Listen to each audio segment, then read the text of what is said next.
Hola, mi nombre es Beatriz Anaya y espero te encuentres fabulosamente bien. Te doy la más cordial de las bienvenidas a este tu canal en donde hablamos de derecho de una forma clara, precisa y concisa. Dentro de este canal abarcamos diversas materias del derecho. En esta ocasión nos toca materia penal y nuestro tema es tipos de detenciones. Comencemos entonces.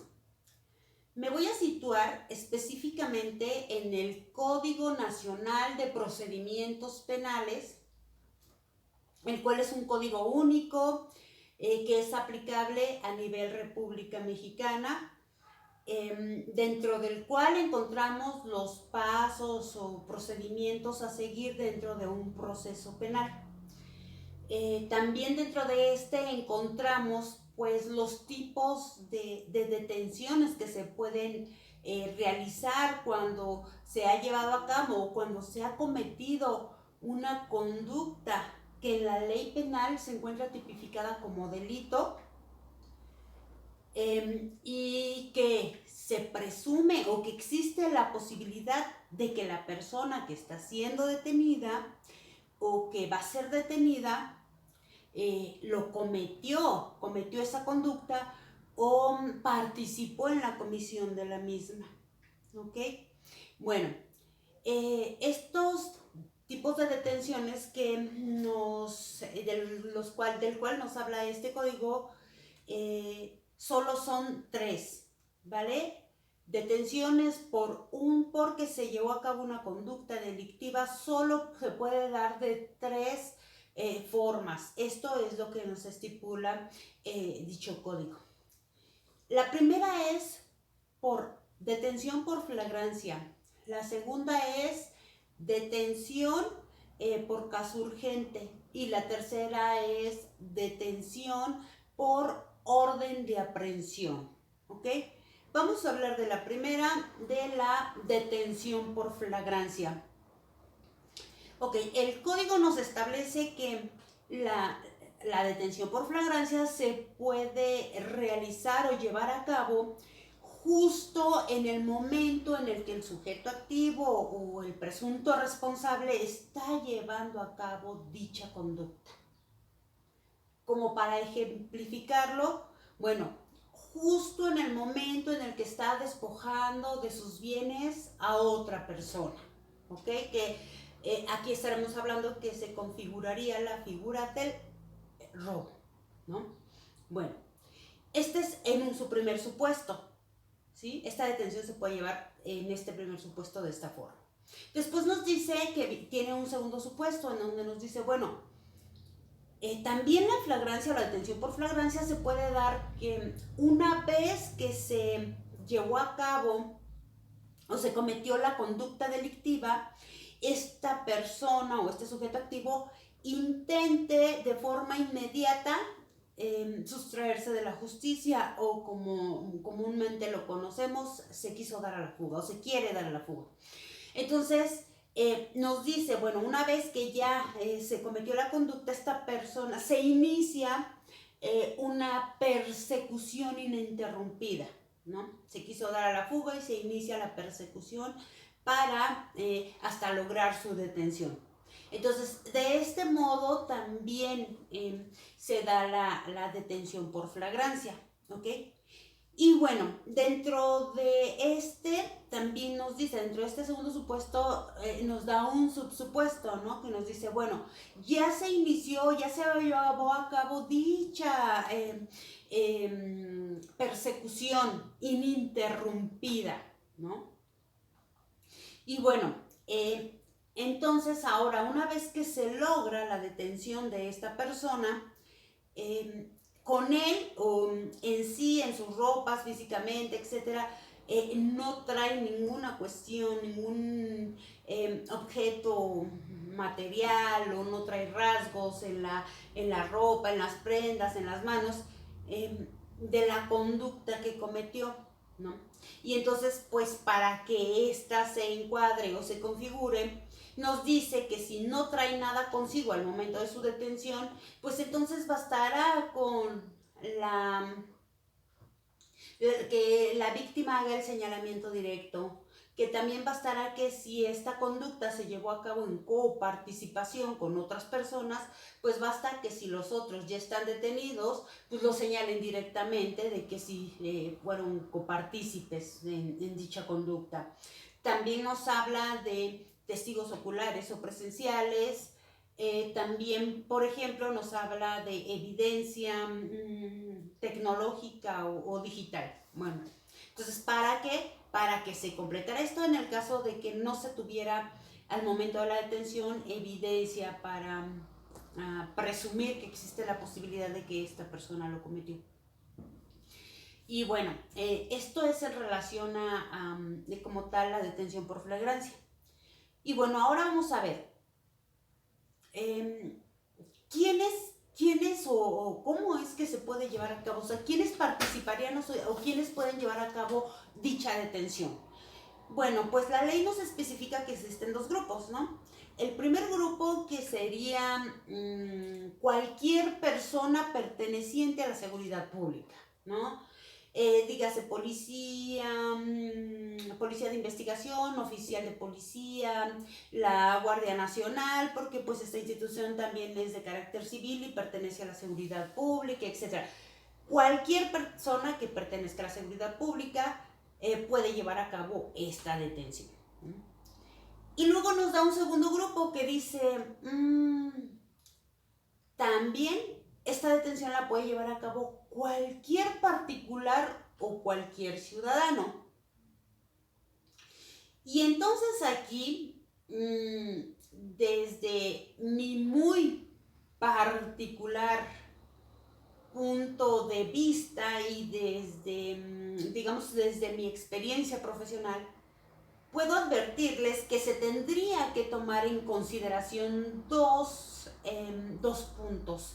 Si la detención se llevara o se llegara a dar por un particular o un civil, se tendrían que tomar en consideración estos. El primer punto que es que tiene que no poner en riesgo, esa persona que va a llevar a cabo la detención, no poner en riesgo su vida, ni su integridad física, ni la del presunto responsable o del sujeto activo, ni la de un tercero, ¿no?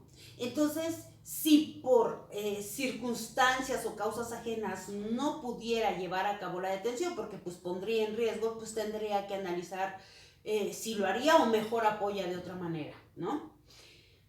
Con la llamada, etc. Ahora, otro punto que es muy importante, les digo, que yo lo veo muy importante, que se tiene que tomar en consideración es evitar transgredir el artículo 17 constitucional, que nos dice que si nadie podrá hacer justicia por su propia mano.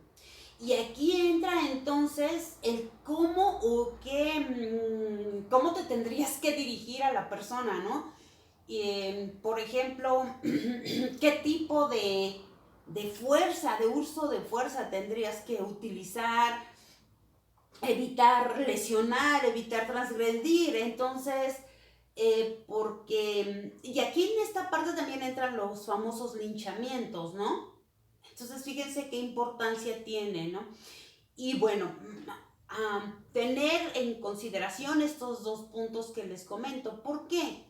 Porque si no se toman en cuenta y un ciudadano lleva a cabo una detención y no tiene en cuenta estas cuestiones y desconoce cómo es que se debe de llevar a cabo o si puede lastimar o causar daño al tercero, al mismo o al propio presunto responsable o sujeto activo, pues esto en un determinado momento pudiera llegar a tener un giro de 360 grados, ¿no? ¿Y qué podría pasar? Bueno, pues que pues después de querer ayudar o llevar a cabo un deber que la ley le exige, pudiera terminar siendo víctima o victimario, ¿no? Entonces la importancia, perdón, de saber que pues, miren, porque los oficiales de policía, cuando van a llevar a cabo una detención, ellos toman en cuenta muchos factores, porque estas personas se encuentran en constante capacitación y adiestramiento. Entonces, saben cuáles son las reglas a seguir, cuáles son las prioridades, cuál es el uso de fuerza que deben aplicar al momento de hacer la detención, que todo va en relación a la resistencia que oponga a la persona en que está siendo detenida. Ese era el uso de fuerza, ¿no? Entonces iba aumentando. Entonces, bueno, pero nosotros como ciudadanos no tenemos esa capacitación, ese adiestramiento, y entonces no tendríamos en cuenta o en consideración este tipo de prevenciones.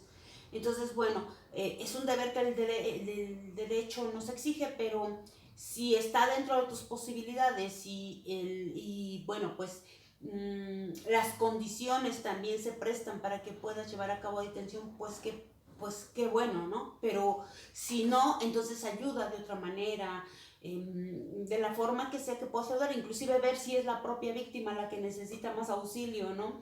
Entonces, bueno, esto te lo digo, porque también esta ley nos especifica que una vez que ya esta persona fue detenido por un particular o por un ciudadano, entonces lo que se debe hacer es ponerlo a disposición de la autoridad civil más cercana. Fíjate, o sea, ni siquiera te dice la autoridad competente, o sea, no te habla de ponerlo a disposición de un juez, de un ministerio público, no. Te dice que lo tendrás que poner a disposición a cualquier oficial de policía, ¿no?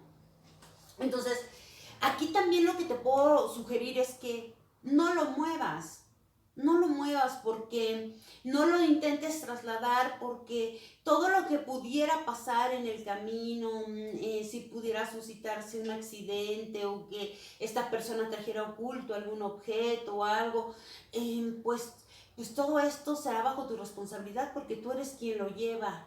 Entonces yo lo que te sugiero es que lo sometas, que cuidando el uso de tu fuerza, y lo mantengas en lo que llega un oficial al lugar y se lo entregues, porque una vez que se lo entregues al oficial, este a su vez tendrá que poner en su informe policial homologado que tú lo detuviste y que se lo entregaste. Entonces, bueno, pues ahí, por eso a tomar esta consideración, ¿no? Si en determinado momento de que pues no sé, se pudiera como particular y se tuvieran las condiciones de poder detener a una persona que cometió una conducta ilícita. Ahora, una vez que esta persona se llevó a cabo su detención, ¿a dónde se debe de poner a disposición? Única y exclusivamente ante un agente del Ministerio Público que corresponda a la jurisdicción de donde se detuvo, ¿no? O se llevó a cabo el hecho delictivo. Entonces, solamente ante un agente del Ministerio Público, una vez que se le presenta y este lo admite y que ya emite un acuerdo que se llama acuerdo de retención, a partir de ese momento el agente del Ministerio Público tiene 48 horas para determinar su situación jurídica. Bueno, ahora vamos por el segundo tipo de detenciones, que es el caso urgente, ¿ok? El caso urgente es una orden de tipo ministerial, una orden de detención ministerial, ¿ok? Esta orden no es muy común que se detengan las personas por este tipo de orden porque es un tipo de detención excepcional, ¿ok? Este se da, por ejemplo, nos dice que el agente del Ministerio Público podrá girar esta orden de detención o llamada caso urgente en un determinado momento que el delito que estuviera investigando fuera grave, es un delito grave, ¿no? Y que además se tenga o exista la posibilidad de que la persona que se pueda presumir que existe la posibilidad de que la persona que llevó a cabo dicha conducta se pueda sustraer de la justicia, también nos dice que no sé si en un determinado momento, por cuestiones de, no sé, de lugar, circunstancias de tiempo, de lugar, de espacio, no se pudiera tener acceso a un juez de control para que él dictara una orden. Entonces aquí es cuando la gente del Ministerio Público podría girar dicha orden de detención de tipo ministerial para que se detuviera tal o cual sujeto, ¿no? Pero porque por las circunstancias no puede acercarse a un juez, ¿no?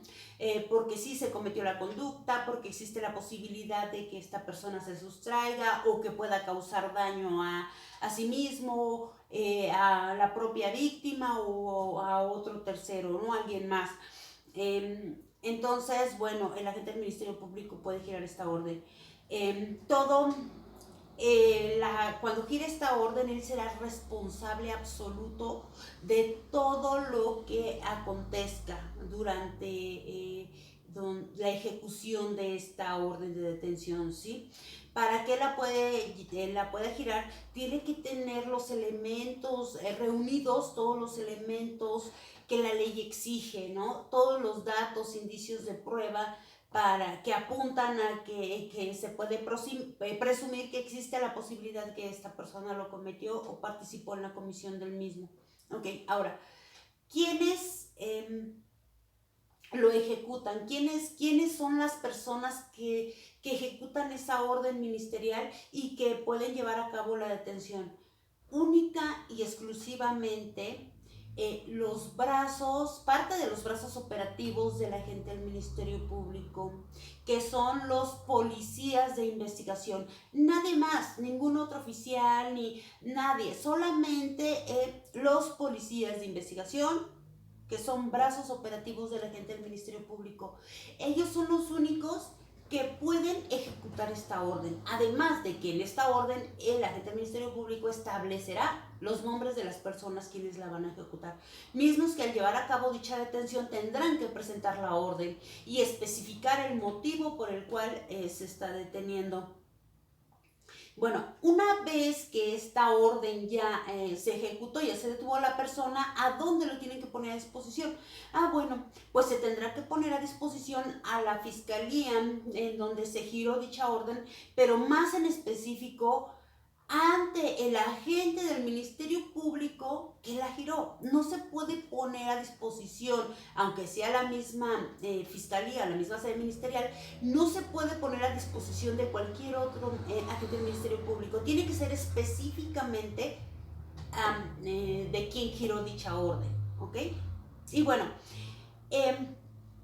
dentro de este tipo de detención nos dice que una vez que el agente del Ministerio Público ya tenga en su poder a la persona que mandó detener o la cual giró la orden para que se detuviera, que ya la tenga en su poder, lo más pronto posible la pondrá a disposición de un juez de control para que éste a su vez también analice y verifique que se cumplieron con las exigencias de ley para llevar a cabo dicha orden y que además existían los elementos o datos o indicios de prueba suficientes dentro de la investigación de la carpeta para que se pudiera mandar detener a tal o cual persona.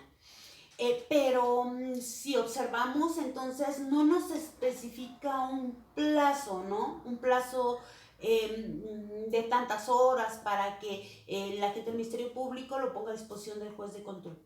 Pero si nos vamos al artículo 16 constitucional, nos dice que nadie podrá ser privado de su libertad por más de 48 horas. Entonces podemos acertar que el plazo que tiene el agente del Ministerio Público pues serían 48 horas para ponerlo a disposición del juez de control.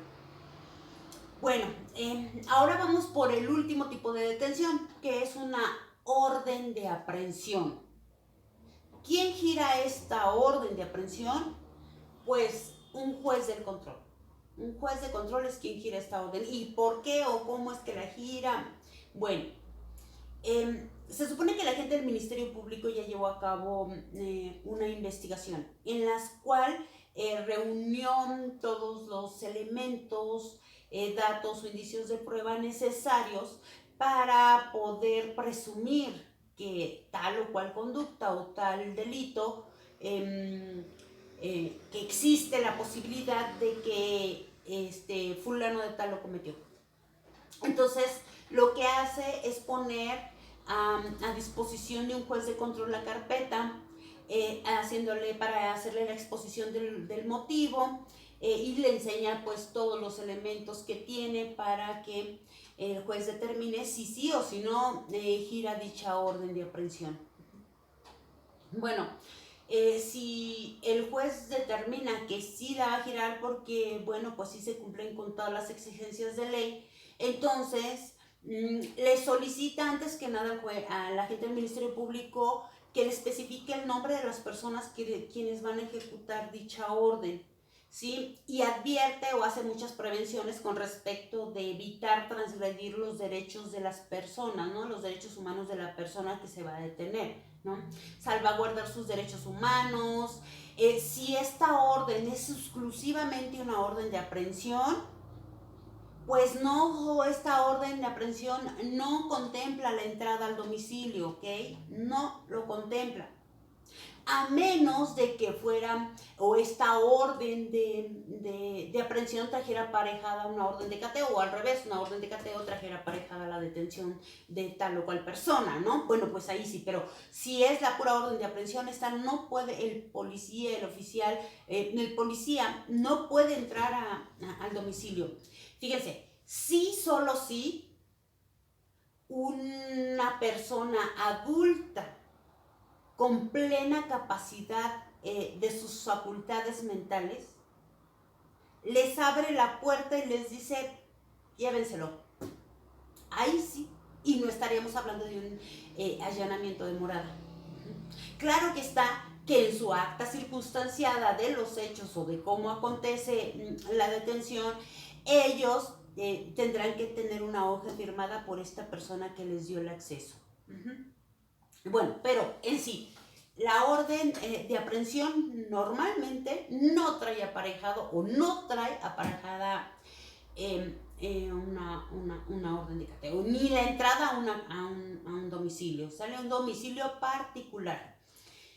Y bueno, entonces, si ya el juez decide que sí va a girar esta orden de aprehensión, entonces lo que hace es ponerla a disposición del agente del Ministerio Público para que él la haga ejecutar. Y bueno, ¿quiénes son los que ejecutan dicha orden?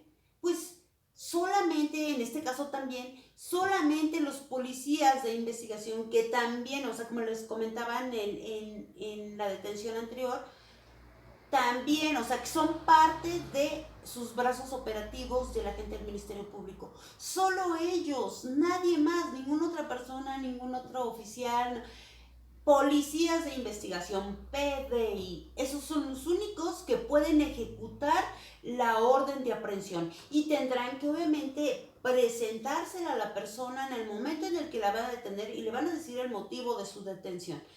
De ahí pues otras realización de otros actos que pues bueno, derechos, cuáles son sus derechos, la puesta de las de las famosas esposas o los grilletes, etcétera, ¿no? Bueno, pero una vez que esta persona ya fue detenida, ¿a dónde se tiene que poner a disposición?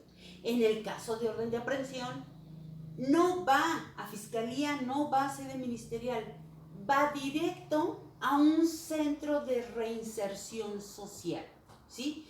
Que es que se pone a disposición de juez de control. ¿Y a dónde le compete al juez de control para su puesta a disposición? Bueno, pues al centro de reinserción social que sea en relación a la jurisdicción de este juez de control, ¿vale? Entonces se pone a disposición del juez de control.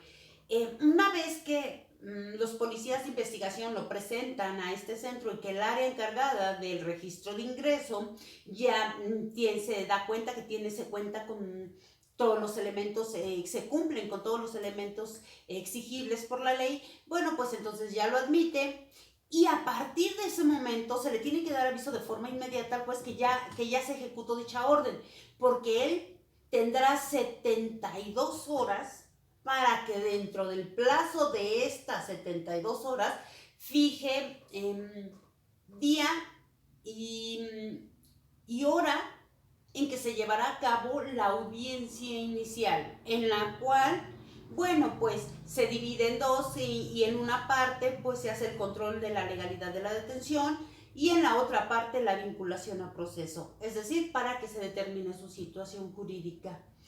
Y bueno, entonces, como vemos en materia penal, solo existen 3 tipos de detenciones y no hay más. Cualquier otra situación pudiera ser una medida de apremio, una medida cautelar, una providencia precautoria, etcétera, pero detenciones porque se cometió un delito solo, solo 3, ¿ok?